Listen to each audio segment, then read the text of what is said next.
We'll guide you through how to download and install the WhatsApp mobile app. If you find this useful, then consider subscribing and liking the video. This is really convenient to do because you can then go and start messaging people with it, calling people, amongst other things. It's one of my favorite messaging apps out there and loads of people use it now, and there's WhatsApp groups on it as well, so you can go and have groups on it. To get started, you need to go and find the store on your phone. On an Android, it can be the Play Store. On an iPhone, it's the App Store. So find the store and tap on it and open it up. Wait for it to open, then go to the bottom and you can go and press search. At the top, tap on the search bar, and what we're going to do is go and type in WhatsApp. Go and search for it. Now, as you can see, here we have WhatsApp. You can press install to the right and tap on it and read some more if you want to.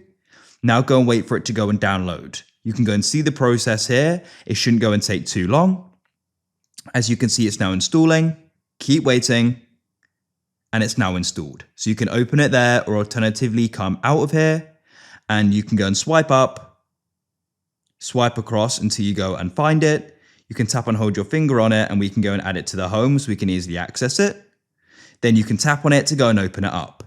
Now what we're going to do is quickly go and set it up, press agree and continue, and enter in your number, and you'll need to go and verify it. During the setup process, you'll need to go and give some different permissions, like contacts and media, for it to properly go and work. Set your profile info and you can press next at the bottom and wait. If you found this useful, then consider subscribing and liking the video for more.